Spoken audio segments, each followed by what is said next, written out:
Welcome back, class. Today we discuss a well-known work by the well-known author, Ernest Hemingway. All that in the sea. Nope. For what the bell tolls. Nope.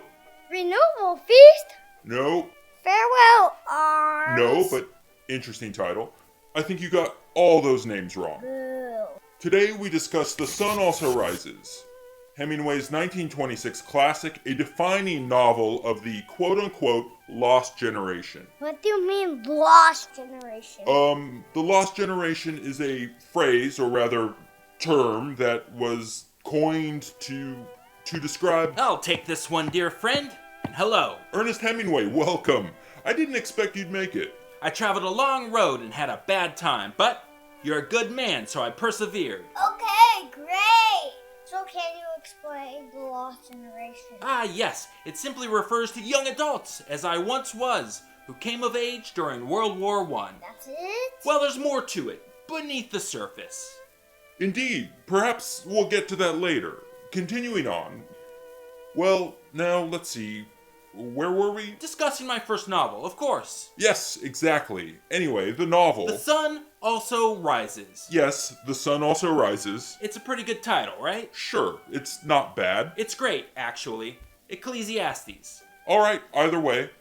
Class, the novel, The Sun Also Rises, captured the aimlessness and disillusionment of American and British expatriates in post-World War I Europe. Captured it well, I might add. The novel follows Jake Barnes, an American journalist living in Paris. Jake had been injured during the war, leaving him impotent. What does impotent mean? Impotent? I guess you could say unable to do things, or rather frustrated. Yeah, let's just say that. Frustrated.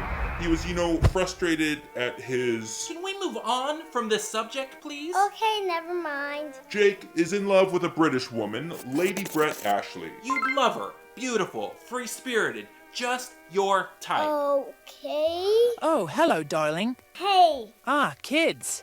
Not my cup of tea, but you look like a fine lot. Welcome, Lady Brett.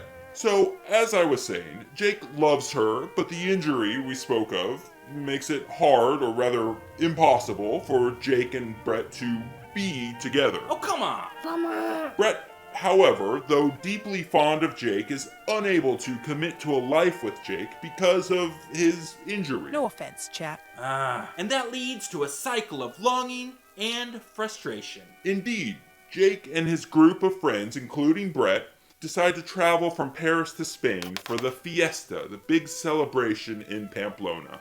His friends include a writer named Robert Kahn, who is not a very likable guy in many respects, Detestable, I'd say. and Bill Gorton, a rather humorous guy who we like. Bill is a good man.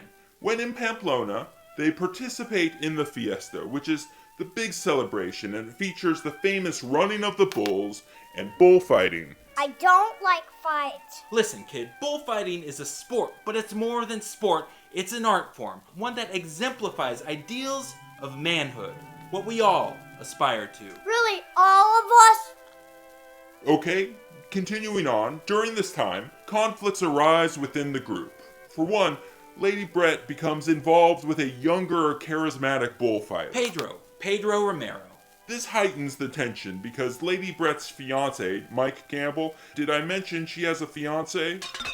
Oh, there he is. Yeah, well, he's there too, so obviously, you see a lot of tension right off the bat. And also the unlikable Robert Kahn. Detestable Robert Kahn. He too is in love with Brett and shows incredible jealousy. So, everyone's in love with Lady Brett? Basically. She's really beautiful. Am I? Oh, shush, don't be a fool. Eventually, after the fiesta ends, Brett and Pedro Romero take off to Madrid, but ultimately the relationship is doomed.